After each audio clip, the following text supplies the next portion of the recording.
الله الرحمن الرحيم الحمد لله رب العالمين والصلاة والسلام على سيدنا ومولانا محمد المصطفى وأحمد المجتبى رسول الله ونبيه الأمين صلى الله تبارك وتعالى عليه وسلم تسليما وعلى آله وأصحابه أجمعين وعلى جميع الملائكة والأنبياء والمرسلين وعلى من تبعهم بإحسان إلى يوم الدين أما بعد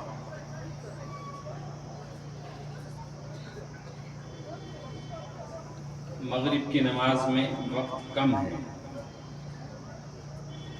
اس لیے کوئی تفصیلی بات نہیں ہو سکتی۔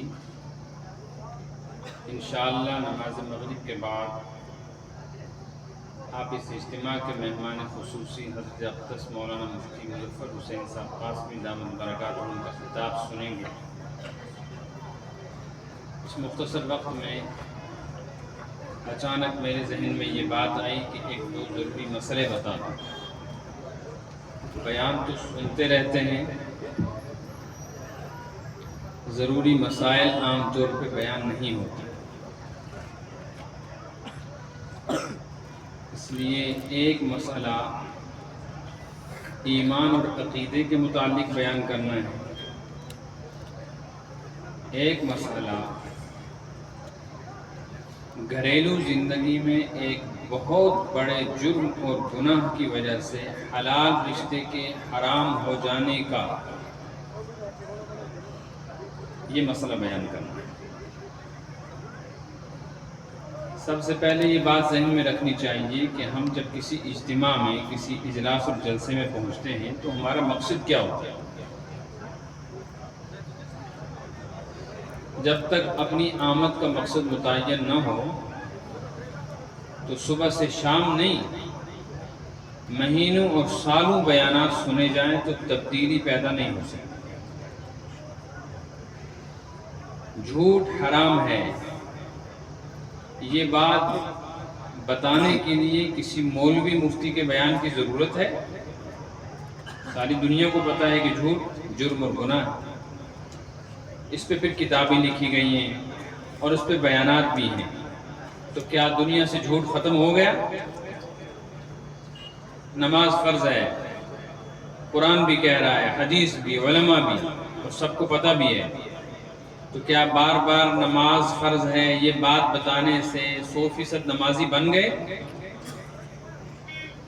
ہم مسلمان ہیں، ہماری ایک شناخت اور پہچان ہے کہ ہماری عورت باپردہ ہونی چاہیے اور ہمارا مرد متدین اور متشرع ہونا چاہیے، اس کی شکل و صورت مسلمانوں جیسی ہونی چاہیے۔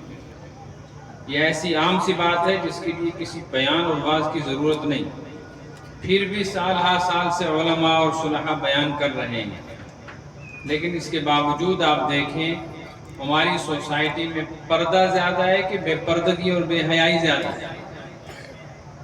ہمارا مسلمان شکل و صورت کے اعتبار سے اللہ کے رسول صلی اللہ علیہ وسلم اہل ایمان کے ساتھ ملتا جلتا ہے یا یہود و نصارہ اور ہندوؤں کے ساتھ ملتا جلتا ہے؟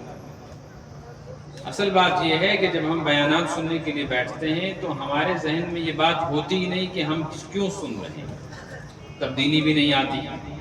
اگر یہ بات طے کر لینا کہ ہم کیوں جا رہے ہیں بیان سننے کے لیے تو 1000 بیان نہیں سننے، 10 بیانوں میں زندگیاں بدل جائیں۔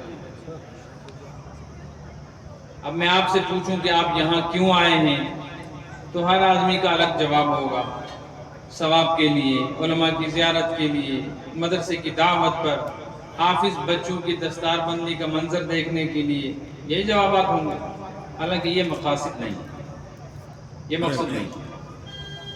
مقصد یہ ہے کہ دین میری اور آپ کی بنیادی اور اصلی ضرورت ہے اور ہماری زندگیوں میں دین نہیں ہے۔ ہم ان دینی مجالس میں اس لیے جا رہے ہیں کہ جو دین کی بات وہاں سنیں گے ہم اس دین کی بات پر اجتماع میں ہی بیٹھ کر عمل کا پکا ارادہ اور وعدہ کریں۔ یہ نیت کر کے بیٹھیں، پھر آپ نے 10 باتیں سنی، یہ 10 گناہ ہیں، تو کم از کم آپ 2 گناہ تو چھوڑو۔ آپ نے سنا یہ 4 چیزیں شریعت میں ضروری ہیں، کم از کم ایک پر تو عمل کرو گے۔ اسی طرح کچھ بیانات میں سارے گناہ چھوٹ جائیں گے، کچھ بیانات میں ساری عبادات کے اوپر زندگی آ جائے گی۔ اس لیے نیت کریں کہ ہم جو یہاں آئے ہیں، یہاں آنے کے مقاصد بہت سارے ہیں، لیکن اصل اور بنیادی مقصد یہ ہے کہ دین کے وہ کام جو ہم پر ضروری اور فرض اور لازم ہے اور ہم نہیں کرتے، انشاءاللہ آج سنیں گے تو آج سے ہی عمل شروع کریں۔ اب جو بے نمازی ہیں وہ یہی ارادہ کریں گے کہ مسلمان اسی کو کہتے ہیں جو نماز پڑھے، میں اگر مسلمان ہو کر نماز نہیں پڑھتا تو میں مسلمان نہیں ہوں، تو کم از کم آج سے نماز کی پابندی شروع کرے تو اجتماع میں آنے کا مقصد پورا ہو۔ سن کے چلے گئے اور پھر عشاء کی نماز نہیں پڑھی، فجر نہیں پڑھی، تو یہ پورا دن کا یہاں بیٹھنا بیکار ہو گیا۔ انہیں ارادہ کریں انشاءاللہ۔ تو 2 ضروری مسئلے بیان کرنے ہیں، ان دونوں مسئلوں میں ابتلا ہے۔ ابتلا کا مطلب ہے عام لوگ مبتلا ہیں۔ آپ کی اور میری ذمہ داری ہے یہ 2 مسئلے سنیں، سمجھیں، یاد رکھیں، خود عمل کریں اور دوسروں کو بتائیں۔ سمجھ میں آ رہی ہے بات؟ پہلا مسئلہ میں نے بتایا تھا عقیدے اور ایمان کے مطابق۔ اللہ تعالیٰ نے اس کائنات میں جتنی بھی چیزیں بنائی ہیں ان میں کچھ چیزیں نرم ہیں، کچھ سخت، کچھ ٹھنڈی ہیں، کچھ گرم، کچھ برداشت کر سکتی ہیں، کچھ بہت نازک ہیں۔ جیسے شیشہ بہت نازک ہے، ٹوٹ جائے تو جڑتا نہیں، یہ کسی ٹکر کو برداشت کر سکتا نہیں، اور اپنے ساتھ اگر یہ ٹوٹے تو جو آس پاس ہوں گے ان کو بھی زخمی کر دے۔ لیکن شیشہ ٹوٹ جانے کے بعد جو اس کے ٹکڑے بکھر جاتے ہیں نا، ان چھوٹے چھوٹے ٹکڑوں کو بھی اٹھا کر اگر آپ دیکھو تو چھوٹا سا چہرہ انسان کا اس میں نظر آتا ہے۔ اتنے بڑے شیشے میں آپ کو اچھا سا نظر آئے گا، لیکن اگر شیشہ ٹوٹ جائے اور ناخن کے برابر کوئی شیشے کا ٹکڑا اٹھائیں، آپ اس کو ایسے کریں تو اس میں بھی آپ کو چہرہ نظر آئے گا۔ اور شیشے کا مقصد کیا ہے؟ چہرہ دیکھنا۔ لیکن ایک چیز اتنی نازک ہے کہ اگر وہ ٹوٹ جائے تو ٹوٹنے کے بعد اس کے بکھرے ہوئے ریزے نظر بھی نہیں آتے، جمع ہونا اور جمع کرنا تو دور کی بات ہے۔ اس کائنات میں سب سے نازک ترین چیز ہے ایمان، سب سے نازک ایمان۔ ایمان کا آبگینہ، ایمان کا پیالہ اتنا نازک ہے کہ ذرا سی ٹھیس اس کو لگے یہ ٹوٹتا نہیں، یہ نیست و نابود ہو جاتا ہے۔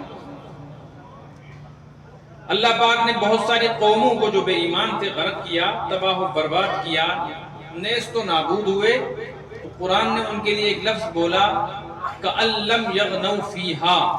اللہ فرماتے میں نے اپنے نافرمانوں کو ایسے مٹایا ہے کہ جن بستیوں اور گھروں اور محلات اور علاقوں میں وہ رہتے تھے وہ بستیاں تو موجود ہیں، وہ علاقے تو موجود ہیں، مگر جو لوگ وہاں بڑے نام آور، قوت و طاقت والے، حکومت والے، شہرت والے رہتے تھے، ان کا نام و نشان میں نے ایسے بٹایا ہے کہ اگر تم آج جا کر ان کی بستیوں کو دیکھو تو تمہیں لگے گا کَأَن لَّمْ يَغْنَوْا فِيهَا، یہاں کبھی انسان آباد نہیں رہے، ایسے مٹا دیا۔ اسی طرح ایمان کا پیالہ، ایمان کا آبگینہ ٹوٹ جائے تو اس کے ٹکڑوں کو جمع نہیں کیا جا سکتا، ہمیشہ کے لیے ختم۔ اور ایمان والے کا ایمان اگر خدا نہ خواستہ یہ پیالہ ٹوٹا تو اس کی زندگی کے جو اعمال اس نے آج تک کیے تھے وہ سارے کے سارے بھی ملیا میٹ ہو جاتے۔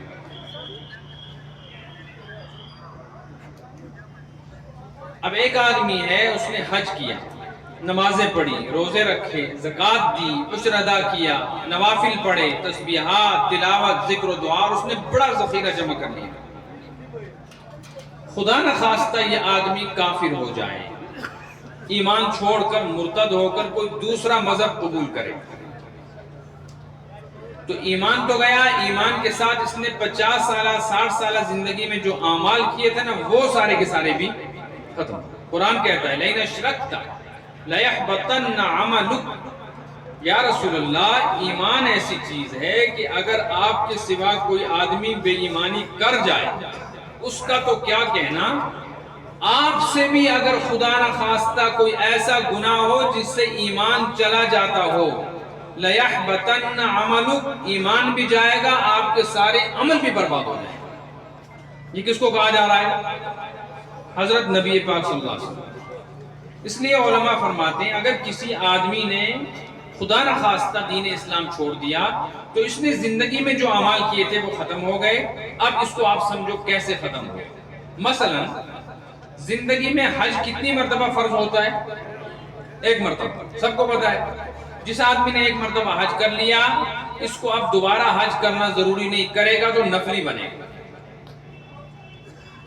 اب اگر کسی نے حج کر لیا تھا، کسی گناہ کی وجہ سے بھی اس کا حج ضائع نہیں ہوگا، وہ رہے گا، اس کی فائل موجود رہے۔ لیکن اگر خدا نہ خواستہ اس نے بے ایمانی اور کفر کی کوئی بات کی اور مرتد ہوا، کافر ہوا، جان بوجھ کر یا غفلت کی وجہ سے، تو ایمان تو گیا، یہ جو حج کیا تھا یہ بھی ضائع ہو گیا۔ اب دوبارہ سے جب کلمہ پڑھ کے مسلمان ہوگا تو وہ حج اس کے نامہ اعمال میں دوبارہ نہیں آئے گا، وہ ختم ہوگا۔ قیامت کے دن حاجیوں کی فہرست میں نہیں اٹھے گا۔ اگر دوبارہ مالدار ہو جائے تو پھر نئے سر سے حج فرض ہوگا، وہ پرانا حج شمار نہیں ہوگا۔ شمار جس کو آپ کہتے ہیں سیدنا مجرا کی، ایسے جتنی نمازیں پڑھی تھی وہ سب ختم، اب نئے سرے سے نماز پڑھیں۔ مثلا ایک آدمی نے 60 سال تک پابندی سے نماز پڑھی، روزے رکھے، 60 سال کی عمر میں اس نے کفر کیا۔ کفر کرنے کے بعد اس آدمی نے پھر توبہ کی اور ایک دن زندہ رہا، ایک دن اس نے 5 نمازیں پڑھی۔ قیامت کے دن جب اٹھے گا اس کا نامہ اعمال میں صرف 5 نمازیں ہوں گی، 60 سال کی کوئی نماز نہیں ہوگی، وہ ختم۔ مٹانے کے لیے 2 طریقے استعمال ہوتے ہیں۔ پین سے، قلم سے لکھا جاتا ہے کاغذ پہ تو اس کو مٹانے کا ایک طریقہ ہوتا ہے، پین سے مٹا دیتے ہیں، مٹانے کے بعد نشان رہتا ہے کہ یہاں کچھ لکھا تھا، اس کو مٹایا۔ ایک طریقہ ہوتا ہے پینسل سے لکھو پھر ربر سے، اریزر سے اس کو مٹاؤ، تو مٹے ہوئے کے نشان بھی باقی نہیں رہتا، پہلے کی طرح پیج ہو جاتا ہے۔ کفر ایسی چیز ہے، بے ایمانی ایسی چیز ہے کہ اگر کسی سے یہ جرم ہو گیا تو جیسے ربر سے سب کچھ مٹ جاتا ہے لکھا ہوا، ایسے اس کی زندگی کے تمام اعمال پر ربر چل جاتا ہے، کچھ بھی باقی نہیں۔ اب اس کفر کی کئی صورتیں، ایک صورت ہے کہ بندہ اللہ بچائے دین اسلام چھوڑ کر کوئی دوسرا ہی طریقہ اختیار کر لے، اپنے ہندو ہونے کا، سکھ اور عیسائی ہونے کا، یہودی ہونے کا اعلان کرے، یا کہے میں دین اسلام کو نہیں مانتا، میں مسلمان نہیں ہوں، تو وہ کیا ہو گیا؟ مرتد۔ مرتد کی سزا ہے، حدیث میں من بدل دینہ فاقتلوہ، جو آدمی دین بدل دے اس کی سزا سوائے قتل کے اور کوئی نہیں۔ کیا سزا ہے؟ کافر کو قتل کرنے کی اجازت نہیں ہے، جو پہلے سے کافر ہے نا، وہ ہماری ہمسائیگی میں ملک میں رہتے ہیں، ان کو نہیں قتل کر سکتے، وہ اپنی زندگی گزار رہے ہیں گزارو۔ لیکن مسلمان اگر کفر کر لیتا ہے تو اس کو کیا کرنا ہے؟ کیوں؟ اسلام زبردستی تم کو اپنے اندر داخل نہیں کرتا تو آرام سے نکلنے بھی نہیں دے گا۔ جب زبردستی تم کو کہہ نہیں رہے مسلمان ہو تو تم کو پیار محبت سے جانے بھی نہیں دیں گے، یہ اللہ کی بغاوت ہے۔ اب اس کفر کی ایک صورت تو یہ ہے جو سب کو معلوم ہے، ایک دوسری صورت ہے کہ بندہ اللہ بچائے کوئی ایسا کلمہ اپنے زبان سے بولے جس سے ایمان جاتا ہو، یا ایسا عمل کرے جس سے ایمان جاتا ہو، اور اس میں مسلمانوں کی اکثریت مبتلا ہے آج، اس لیے اس مسئلے کو سمجھیں۔ مثلا کوئی کلمہ کفر کہا، مثال دیتا ہوں میں آپ کو، ایک آدمی ہے اس نے نماز کی اذان پر وضو کیا اور مسجد جانے لگا، مہمان کو، رشتہ دار کو، دوست کو کہا پک بانگ گئی کوئی کسو مسجد، کیا کرنا ہے؟ اس نے اس کو کہا جواب میں، چاہے غصے سے چاہے مذاق میں، کہا گس گس پر نماز پڑھ گیا، گسا نمازوں سے۔ علماء فرماتے ہیں جس نے یہ بات کہی یہ فوراً کافر ہو گیا، اگر یہ شادی شدہ ہے اس کا نکاح بھی ٹوٹ گیا۔ اگر یہ اسی حالت میں مر گیا تو اس کا جنازہ نہیں پڑھا جائے گا، غسل نہیں دیا جائے گا، کفن نہیں پہنایا جائے گا، مسلمانوں کے قبرستان میں دفن نہیں کیا جائے گا۔ اور جس نے یہ سنا ہے، جس کے سامنے یہ اس نے 2-3 دوست تھے، اس نے کہا، دوسرے ہنس گئے، تو ہنسنے والے بھی کافر ہو گئے۔ ہنسنے والے بھی کیا ہوگا؟ کافر ہوگا۔ رضا بالکفر کفر ہے، کفر کی بات پر ہنسنا اور خوش ہونا یہ بھی کیا ہے؟ کفر۔ اس میں مبتلا ہے کہ نہیں ہے؟ ایسے کلمات کفر سینکڑوں ہیں جو ہمارے ہاں چلتے ہیں۔ کوئی حادثہ ہو گیا، الیاذ باللہ، نقل کفر کفر نہ بھائی، خدا صاحب نے موشا سن پاک گرو موشا کی، جس نے یہ بات کہی وہ کافر ہو گیا۔ اگر اس سننے والے نے فوراً کان نہیں پکڑے، کلمہ نہیں پڑھا، اس کو نہیں روکا، سننے والا چپ رہا، یہ بھی کافر ہو گیا۔ اگر یہ شادی شدہ ہے، اس نے نئے سر سے کلمہ پڑھ کے نکاح نہیں کیا، اسی طرح بیوی کے ساتھ رہا، یا اس کو پتہ ہی نہیں تھا، رات گزر گئی، اسی رات میں یہ اپنی بیوی سے ملا اور اسی رات میں بچہ لگ گیا، حمل ٹھہر گیا، یہ بچہ حرام کا ہوگا۔ مسئلہ سمجھ میں آیا؟ چاہے عورت اس طرح کے کلمات کفر بولے یا مرد اس طرح کا کلمہ کفر بولے، دونوں صورتوں میں رشتہ ٹوٹ جائے۔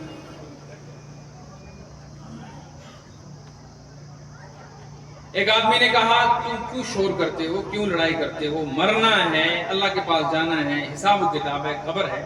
کہتے ہیں نا لوگ، کیا شکسی کرا سے کہتا ہے بس جس نے یہ لفظ بولا وہ کافر ہو گیا۔ کیوں؟ اس لیے کہ محمد عربی صلی اللہ علیہ وسلم فرماتے ہیں باوجود، میں نے دیکھ لیا، یہ کہتے ہیں کچھ آوجود، اس کا مطلب ہے اس کو اللہ کے رسول کی بات پہ یقین نہیں، تو یہ کافر ہو گیا۔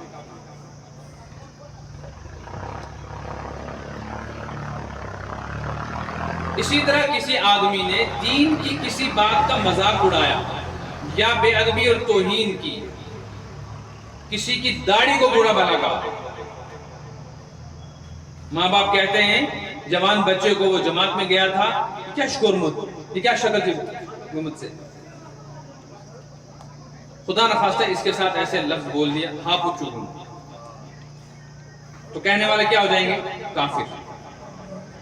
اور سننے والے بھی اگر کلمہ نہیں پڑھتے، ہنستے ہیں، بیٹھے ہیں، باتیں کر رہے ہیں، تو ان پر بھی کفر کا خطرہ ہے۔ مسئلہ سمجھ میں آ رہا ہے؟ اگر اس چیز کو آپ سوچو تو یہ اکثریت جو گھوم رہی ہے، یہ کافر ہے کہ مسلمان ہے؟ کافروں کے نام اور کفر کے نام بد دعائیں کرنے والے خود اپنے لیے بد دعائیں کرتے۔ قرآن پاک کی دعا ہے، ربنا وآتنا ما وعدتنا علی رسولک ولا تخزنا یوم القیامہ، دعا ہے۔ آج کل پریشانی یہ ہے کہ امام صاحب دعا کرتا ہے، پیچھے لوگ آمین کہتے ہیں، امام کو خود پتہ نہیں میں کیا دعا کر رہا ہوں، یہ کرنی بھی چاہیے یا نہیں، اور مقتدی کو پتہ نہیں کیا کر رہا ہوں۔ وہ کہتا ربنا ظلمنا، یا اللہ ہم ظالم ہیں، آمین، یا اللہ ایسا ہی ہو، یعنی ہم ظالم ہی بنے۔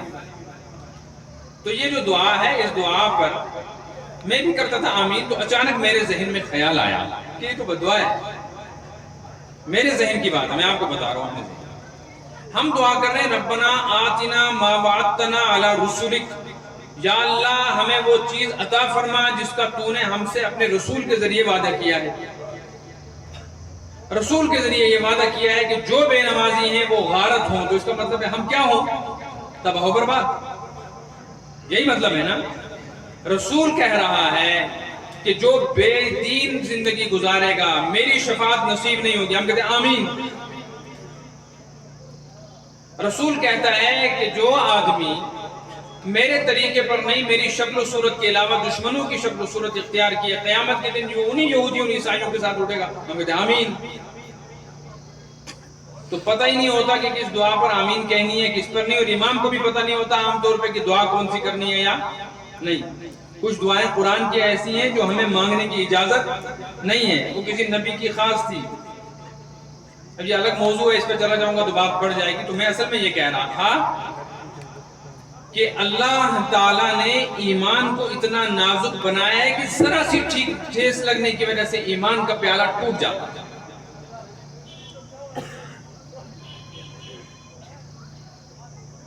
اس لیے بہت احتیاط کی ضرورت ہے. احتیاط وہ کرے گا جس کو پتہ ہوگا. جسے یہ پتہ ہی نہیں کہ کس بات سے آدمی کافر ہوتا ہے. کون سی بات سمجھ رہے ہیں؟ پہلی بات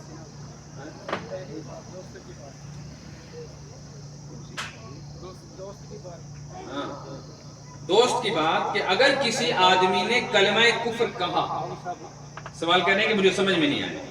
2-3 دوست کھڑے ہیں، ایک آدمی نے، ایک دوست نے کوئی کفر کا کلمہ کہا، دوسرے نے یہ سنا اور توبہ نہیں کی، اس کو روکا نہیں، بلکہ وہ بھی سن کے ہنسنے لگا. تو جس نے کلمہ کفر کہا وہ کیا ہو گیا؟ جو سن کے ہنس رہا ہے وہ دوست بھی کیا ہو گیا؟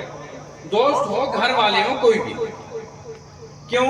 علماء فرماتے ہیں جو آدمی کفر کرے یا کفر بکے وہ کیا ہوا؟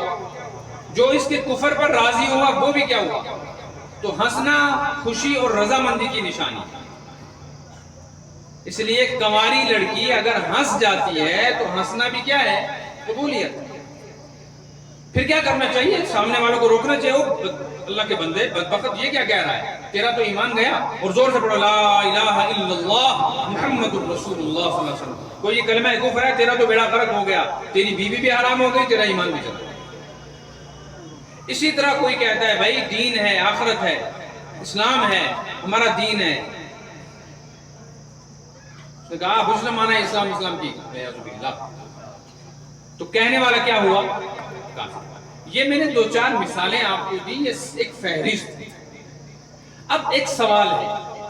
سوال ذہن میں یہ پیدا ہو سکتا ہے کہ جس آدمی کو یہ مسئلہ معلوم ہے وہ ایسی حرکت کر رہا ہے، وہ تو کافر ہوگا، گنہگار ہے. ایک بیچارہ ہے، اس کو پتہ ہی نہیں ہے، وہ کیسے کافر ہوگا؟ اس کے 2 جواب ہیں. ایک سمجھانے کے لیے کیا، ایک آدمی ہے، اس کو پتہ ہے کہ زہر پینے سے آدمی مرتا ہے، یہ زہر پیے گا تو کیا ہوگا. دوسرا ہے اس بیچارے کو پتہ کچھ نہیں ہے، اس نے زہر پیا تو وہ جوان ہو جائے گا. ایسا ہی ہے کہ وہ بھی مرے گا. اب اگر اس کے گھر والے کہیں کہ یہ کیوں مر گیا، اس کو تو پتہ ہی نہیں تھا بیچارے کو زہر کھانے سے کوئی مرتا ہے، تو اس کو کہیں گے پتہ ہو یا نہ ہو، زہر ایسی چیز ہے پیٹ میں جائے گا تو اپنا اثر دکھائے. ایمان ایسی چیز ہے کہ اگر آپ نے نئی وقت پہ ایمان کو سیکھا اور سمجھا اور بے ایمانی کی بات زبان سے نکل گئی تو ایمان جائے گا. اور اس پر پکڑ ہوگی. کیوں ہوگی پکڑ؟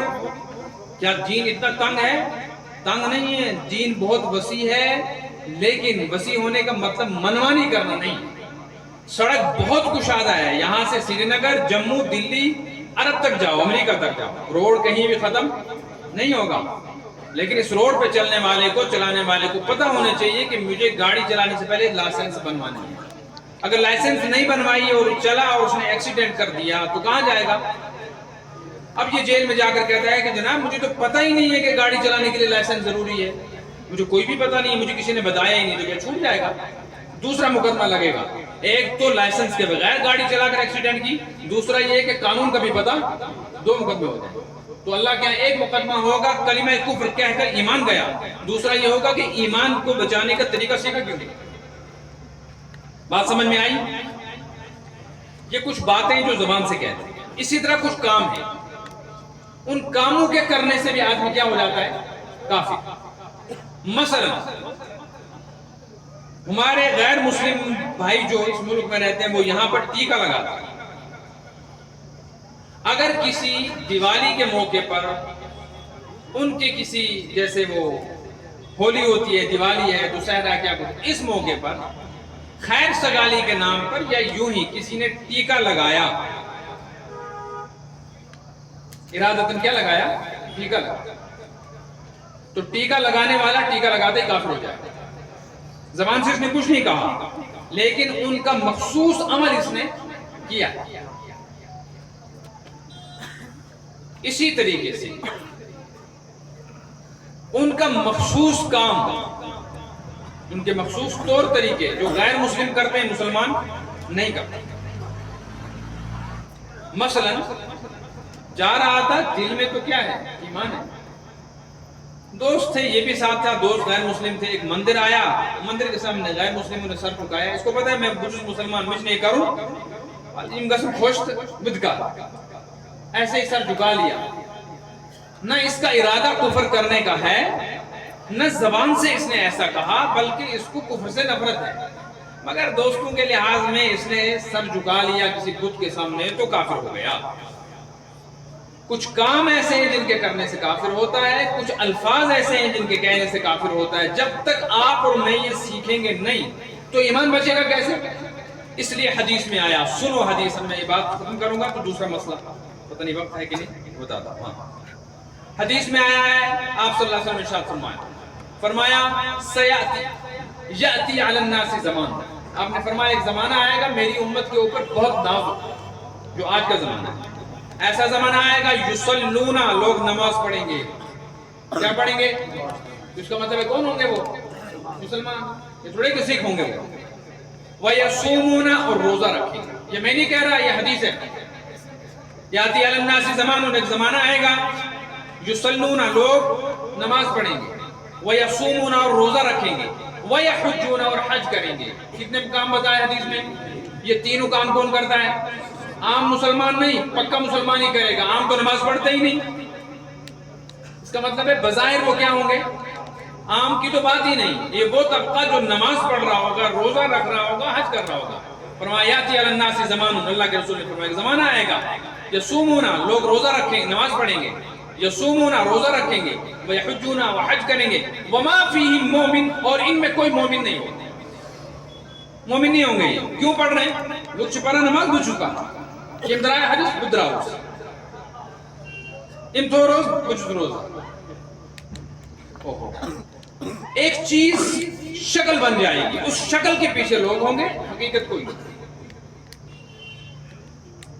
ہم اسی دور سے گزر رہے ہیں۔ نئی نسل، جوان نسل جو آج پیدا ہو رہی ہے وہ تو ہے ہی خطرے میں، لیکن اس وقت وہ طبقہ جس کی عمر 12 سال، 15 سال، 18 سال، 20 سال، 25 سال، 30 سال ہے،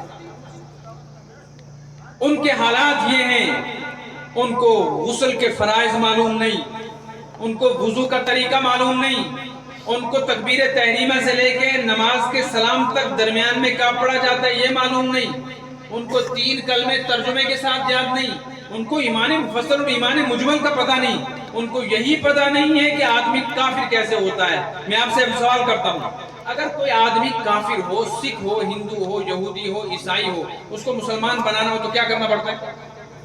کیا کرنا ہے؟ زور سے بتاؤ۔ کلمہ پڑھنا پڑتا ہے۔ کس کس کو پتا ہے کہ کلمہ پڑھنا پڑتا ہے؟ ذرا ہاتھ اٹھاؤ، ہاتھ اٹھاؤ کہ مسلمان بننے کے لیے کلمہ پڑھنا پڑتا ہے۔ کس کو پتا ہے؟ سب کو پتا ہے۔ تو آپ ساری دنیا کے کافروں کو کیا بناؤ؟ مسلمان۔ تو کیا پڑھاؤ؟ کون سا کلمہ؟ لا الہ الا اللہ۔ ساری دنیا کے 10 سال، 50 سال، 100 سال کے کافر کو مسلمان بنانا ہو، ہر مسلمان کو پتا ہے کہ اس کو مسلمان بنانے کے لیے کیا کلمہ پڑھنا ہے۔ آسان ہے کہ نہیں ہے؟ آسان ہے نا؟ لیکن ایک مسلمان ہے، پہلے سے کلمہ گو ہے، صاحب ایمان ہے، کون کون سا لفظ بولنے سے اس کا ایمان ختم ہو جائے گا؟ کس کس کو پتا ہے؟ ہاتھ اٹھاؤ۔ کسی کو پتا؟ 100 سے زیادہ الفاظ کشمیر میں ایسے استعمال ہوتے ہیں، 100 سے زیادہ، جن کے بولنے سے آدمی کافر ہوتا ہے، لیکن مسلمانوں کو اپنا پتہ نہیں کہ ہمارا ایمان جاتا کیسے ہے، یہ پتہ ہے کہ دوسرا ایمان میں آتا کیسے ہے۔ تو مسلمان جا رہے ہیں، چھٹائی ہو رہی ہے، یہ آفات و بلیات جو آسمان سے زمین سے اس وقت پیدا ہو رہی ہیں، یہ کفر کی وجہ سے نہیں ہے، کافر تو ہمیشہ سے رہے ہیں، یہ مسلمانوں کی بے ایمانی اور ان کی بدعملی اور غفلت کی وجہ سے۔ کافروں کی سزا تو آخرت میں، ان کو تو وہاں سزا لگے۔ ہم نہیں سدھرے، زمین و آسمان کے حالات ہمارے خلاف ہیں۔ پھر دوسری بات یہ ہے کہ کچھ عالم اس میں کچھ گنجائش بھی دیتے ہیں کہ نہیں۔ علماء میں ایک بڑا نام ہے مولانا ثناء اللہ صاحب مظہری، مولانا ثناء اللہ، ان کی تفسیر ہے تفسیر مظہری، مولانا ثناء اللہ پانی پت، ان کی ایک کتاب ہے مالا بدھا مینو، فارسی میں ہے۔ یہ جو مولوی بنتے ہیں نا، مولوی مفتی، ہر مولوی اور مفتی اس کتاب کو پڑھ کر ہی مولوی مفتی بنتا ہے۔ ہمارے سیلیبس میں، ہمارے نظام تعلیم میں وہ کتاب سیلیبس میں ایک داخل ہے۔ اس میں یہ بات انہوں نے لکھی ہے کہ کچھ علماء یہ کہتے ہیں کہ اگر کسی آدمی کو پتہ نہ ہو اور غلطی سے اس کی زبان سے کلمہ کفر نکل جائے تو کچھ گنجائش نکلتی ہے، لیکن فتویٰ اس پر ہے کہ اگر کسی کو پتہ نہ ہو تب بھی وہ کافر ہو جائے۔ جیسے کسی انسان کو پتہ نہ ہو میں نے زہر کھایا اور کیا ہوگا؟ مرے گا۔ اسی طرح جیسے کسی انسان کو پتہ نہ ہو کہ 3 طلاق دینے سے بیوی حرام ہوتی ہے، دے دی طلاق پڑھتے کہ مرزا میں آج جہاں تم صاحب شرارت ہو، تو میں کہتا ہوں پیار میں کس نے تمہارے گاؤں میں آج تک بیوی کو طلاق دی؟ سب شرارت ہی میں دیتے ہیں۔ تمہارے گاؤں میں کسی نے اپنی بیوی کو پیار محبت میں کہا سچک میں سخت ٹوٹ سے جسے طلاق کہا ہے کسی کو، اور غصے ہی میں دیتے ہیں، تو نے بھی دی، ہو گئی طلاق۔ گولی چلاؤ چاہے پیار میں، چاہے غصے میں، چاہے کھیل میں، شریعت ہے، کھیل مذاق نہیں ہے۔ مولویوں کے جیب 500 میں بھر کر نام نہاد مفتیوں کے شریعت کے حکم کو نہیں بدلا جا سکتا، معلوم ہونا چاہیے۔ اسی طرح ایک ضروری مسئلہ مجھے بتانا ہے، بس وقت بھی پورا ہو گیا، وہ اب تفصیل سے نہیں بتا سکتا، وہ اس پر آ گئی بات کو بتاتا ہوں کہ ہمارے اس گھر میں ایک رشتہ ہے میاں بیوی کا۔ بیوی کیسے حرام ہوتی ہے؟ اس کے لیے ایک طریقہ ہے طلاق دے دو۔ ایک طریقہ ہے بیوی نے طلاق مانگی تو اس پر دی، اس کو کہتے ہیں خلا ہو گیا۔ ایک ہے طلاق بائن، بیوی کو لفظ طلاق نہیں بولا، کہا 10 دفعہ سجن میں ضرورت چونت میں اور مکلے اور رشتے، اور نیت طلاق کی ہو تو اس طرح کہنے سے بھی طلاق ہو جاتا۔ اس کے علاوہ ایک طریقہ ہے جس کو مجھے بتانا ہے۔ آدمی کا ارادہ نہ طلاق دینے کا ہے، نہ زبان سے طلاق نکلی ہے، پیار محبت سے رہ رہے ہیں۔ ایک اور طریقہ ہے جس کی وجہ سے یہ بیوی حرام ہوتی ہے، اور ایسی حرام ہوتی ہے کہ 3 طلاق کے بعد تو واٹ کا راستہ ہے۔ 3 طلاق اگر کسی نے دی تو عدت گزار کر یہ عورت کسی دوسرے کے ساتھ شادی کرے، پھر اس کے ساتھ زندگی گزارے، وہ آدمی مر جائے یا طلاق دے دے، پھر یہ دوبارہ عدت گزارے تو پہلے شوہر کے ساتھ طلاق نکاح ہو سکتا ہے۔ لیکن ایک طریقہ ایسا ہے جس میں حرام ہو گئی تو دوبارہ واپسی نہیں، وہ طریقہ ہے جس کو کہتی ہے شریعت میں حرمت مصاہرت۔ حرمت مصاہرت کا مطلب ہے غلطی سے انجانے میں کسی وقت رات کے اندھیرے میں بیوی سمجھ کر اس نے بیٹی کے جسم پر ہاتھ ڈال دیا، چاہے پیر پر ہاتھ لگا ہو، پیر پر درمیان میں کپڑا نہ ہو، اور اس کے ذہن میں اس وقت ایک جوش و جذبہ ہو، بس اس کی بیوی ہمیشہ کے لیے اس پر حرام ہے۔ نمبر 2، کچھ باتیں بتا۔ باپ نے اپنی جوان بیٹی کو یہاں پیار کیا، بوسہ دیا، اس کو کیا کہتے ہیں کشمیری میں؟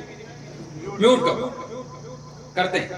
12 سال سے اوپر کی لڑکی ہونٹ پر یا یہاں پر، بیٹی کے ذہن میں یا باپ کے ذہن میں شرارت آئی، پتہ کسی کو نہیں، دونوں میں سے کسی ایک کی، تو بیوی حرام ہو گئی اور ہمیشہ کے لیے حرام۔ بیٹے نے اپنی ماں کی مالش کی، لڑکے نے بازو کی، کمر کی، پیر کی، ان جگہوں کی مالش کی، اور بغیر کپڑے کی مالش کرتے کرتے ماں کو ذرا سا کچھ خیال ادھر چلا گیا۔ اور آج کل کے دور میں یہ کوئی بڑی بات نہیں ہے، اس نے سب کچھ ایسا ذہن بنا دیا ہے۔ یا بیٹے نے مالش کرتے ہوئے کچھ ایسی ذہن میں کوئی چیز محسوس کی تو ماں اور باپ کا رشتہ ہمیشہ کے لیے ٹوٹ گیا، ایک دوسرے کے لیے ہمیشہ کے لیے حرام ہو۔ اس کو کہتے ہیں حرمت مصاہرت۔ اس لیے علماء نے کچھ احتیاطی تدبیر لکھی ہے، اس میں یہ تدبیر ہے کہ بیٹی جب 10 سال سے اوپر ہو جائے، باپ کے لیے اجازت نہیں ہے یہ اس بیٹی کو دبا کر گلے لگائے، ناجائز ہے، اپنی بیٹی کو گلے نہیں لگا سکتے۔ سر پہ ہاتھ رکھو، یہاں ہاتھ رکھ دو اوپر سے۔ نمبر 2، بیٹی کے چہرے پر پیار نہیں کر سکتا، میوٹ نہیں کر سکتا۔ بیٹی کی گردن پر، بازو پر، ٹانگ پر بغیر موٹے کپڑے کے ہاتھ نہیں رکھ سکتا۔ آج کل وہ جو باریک کپڑا آ رہا ہے وہ ننگے کے حکم میں ہے، اس پر ہاتھ رکھا اور جسم کی گرمی محسوس ہوئی، ایسی صورت میں اگر ذہن میں کوئی شرارت لڑکی کے آ گئی یا باپ کے آ گئی تو بھی رشتہ حرام ہو گیا۔ بات سمجھ میں آ رہی ہے؟ بڑا نازک مسئلہ ہے، اس کا جو حرمت مصاہرت، اس میں کوئی جوڑی نہیں۔ اور اگر خدا نہ خواستہ پتہ نہیں چلا، بتایا بھی نہیں کسی نے، مثلا بیٹی کے ذہن میں آ گیا، وہ کس کو بتائے گی؟ اب اس کے باپ نے، اس کی ماں نے آپسی ملاقات کی اور اولاد ہوئی تو وہ اولاد ناجائز اور حرام کی اولاد ہوگی، ساری نسل آگے حرام کی چلے گی۔ اس لیے حدیث میں آیا ہے کہ ایک زمانہ آئے گا قیامت سے پہلے کہ شوہر اپنی بیوی کے ساتھ زنا کرے گا. کس کے ساتھ؟ بیوی کے ساتھ. کیسے زنا؟ اس کی بہت ساری صورتوں میں سے 3 طلاق دے کر بیوی کو رکھا ہوا ہے، زنا ہو رہا ہے، اولاد بھی حرام ہے. نمبر 2، بیوی کے حرام ہو چکی ہے غلطیوں کی وجہ سے اور پتہ کچھ نہیں ہے. میری معلومات میں ہمارے علاقے میں ایک بزرگ آئے، انہوں نے آ کر کہا کہ مفتی صاحب آج سے بہت سال پہلے ایسا ہوا تھا، میں اپنی، یہ شرم کی بات ہے لیکن بتانا ضروری ہے، میں اپنی بیوی کے پاس گیا، میرا پیر بستر میں اس کی ٹانگ پہ پڑا، اس وقت میرے جذبات وہی تھے، میں نے اس کو کھینچا، بعد میں پتہ چلا یہ میری بیٹی ہے، جوان بیٹی وہاں آئی ہوئی تھی. تو میں 15 سال سے اپنی بیوی کے پاس نہیں گیا، میں نے بستر الگ کر دیا. میں نے کہا تم ایک ہو جس کو دین کا مسئلہ معلوم. اس لیے علماء نے لکھا ہے کہ منہ بھر کر، نظر بھر کر بیٹی کو نہیں دیکھ سکتے. اپنی جوان بیٹی ہے نا، اس کو ایسے دیکھو، ایسے کر کے نہیں دیکھنا ہے بیٹی کے چہرے کی طرف. کیوں؟ ہو سکتا ہے اس کے ذہن میں کوئی شرارت آئے. نمبر 2، اگر بیٹی بالغ ہو جائے، جوان ہو جائے، تو جو کپڑے بیوی کو لگائے ہیں وہ بیٹی کو مت لگاؤ. بیوی کے کپڑے الگ رکھو، اس کا کلر اور ڈیزائن الگ رکھو، بیٹی کا الگ رکھو، تاکہ کہیں ایسا نہ ہو اچانک آ کر یہ بیٹی کو بیوی سمجھ کے ہاتھ لگا لے. اور اس وقت کے ماحول میں گھروں کے اندر بڑے عجیب و غریب حالات ہیں جو سامنے آ رہے ہیں. اس لیے احتیاط کی ضرورت ہے، فاصلوں کی ضرورت ہے، تدبیریں اختیار کرنے کی ضرورت ہے.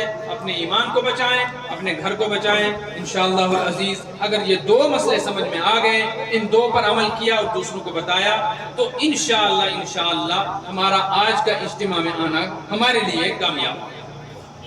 اللہ مجھ کو آپ کو عمل کی توفیق عطا فرمائے. وقت ہوتا تو میں تفصیل سے مسائل بیان کرتا، تھوڑے بتا دیے، فکر آپ کو لگی ہوگی.